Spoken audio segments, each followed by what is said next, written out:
ఉక్రెయిన్పై Russia ప్రతీకార దాడులు మొదలుపెట్టింది. ఉక్రెయిన్ మొత్తాన్ని లక్ష్యంగా చేసుకుని మిసైల్స్, డ్రోన్లతో భీకర దాడి చేస్తోంది. తాజా దాడుల్లో 3 చనిపోయారని, చాలా మంది గాయపడ్డారని సమాచారం.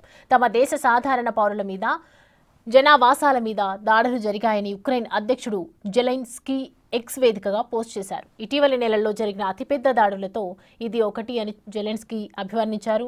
దాడిలో 400 కంటే ఎక్కువ డ్రోన్లు, బాలిస్టిక్ క్షిపణులతో సహా 40కి పైగా మిసైల్స్ ని రష్యన్ దళాలు ప్రయోగించాయని జెలెన్స్కీ అన్నారు.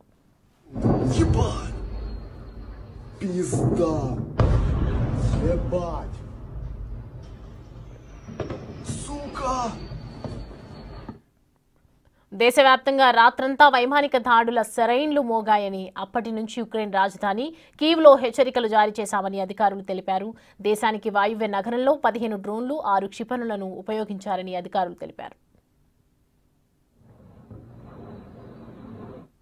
దీనికి రష్యా బాధ్యత వహించాలని, ఉక్రెయిన్ తనను తాను రక్షించుకోవడానికి ప్రపంచంతో కలిసి పనిచేయాలని జెలెన్స్కీ కోరారు.